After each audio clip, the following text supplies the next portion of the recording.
ಎಂತದೂ ಇಲ್ಲ. ಡೋಲೋ 650 ಮಾತ್ರ ಬಿಸಿ ರಾಗಿ ಇಟ್ಟು ಕೊರೋನಾದವ್ರಿಗೆ ಅದೇ.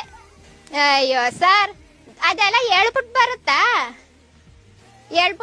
ಸರ್? ಹೋದ ವರ್ಷ ಎಲ್ಲ ಆಂಟಿರಿಗೆ ಬತ್ತು, ಈ ವರ್ಷ ಎಲ್ಲ ಹುಡುಗರಿಗೆ ಬತ್ತು, ಈಗ ಐಕ್ಳಿಗೆ, ಆಮೇಲೆ ಎಲ್ಲರಿಗೂ ಹೊಟ್ಟೊಳಗಿರುತ್ತಲ್ಲ ಆ ಕೂಸುಗ್ ಬತ್ತ 4ನೇ ಅಲೆ ಅದು ಅಲ್ವಾ ಸರ್? ಪೋಸ್ಟ್ ಮಾಡುತ್ತೆ. ಯಾರಿಗ್ ಮಾಡುತ್ತೆ ಸರ್? ಯಾರಿಗ್ ಮಾಡುತ್ತೆ 3ನೇ ಅಲೆ ಹೇಳೋದು? ಅಲ್ಲ, ಈಗ ಹೋದ್ ಸತಿ ಅಲ್ಲ 75 ವರ್ಷ 50 ವರ್ಷದವ್ರನ್ನ ಟಾರ್ಗೆಟ್ ಮಾಡ್ಕೋಬತ್ತು. ಈ ಸತಿ ಎಲ್ಲ ಇವ್ರತು 35 ವರ್ಷ 18 ವರ್ಷ 25 ವರ್ಷ ಅಂತದವ್ರನ್ನ ಈಗ 10 ವರ್ಷದಿಂದ 7 ವರ್ಷ 16 ವರ್ಷದಿಂದ 10 ವರ್ಷ ಕಂಟ ಬತ್ತು ಅಲ್ವಾ? ನೆಕ್ಸ್ಟ್ ಅದೇ ಹೊಟ್ಟೆ ಒಳಗಿರ್ತಾವಲ್ಲ ಸರ್, ಆಗ ಹೇಳೋದ್ ಹಿಂಗೆ, ನಗಬೇಡಿ, ಡೆಲಿವರಿ ಮಾಡ್ಕೋಬೇಡಿ, ಊಟದ ಮಕ್ಳು ಕೊರೋನಾ ಬತ್ತೆ ಅಂತಾರೆ.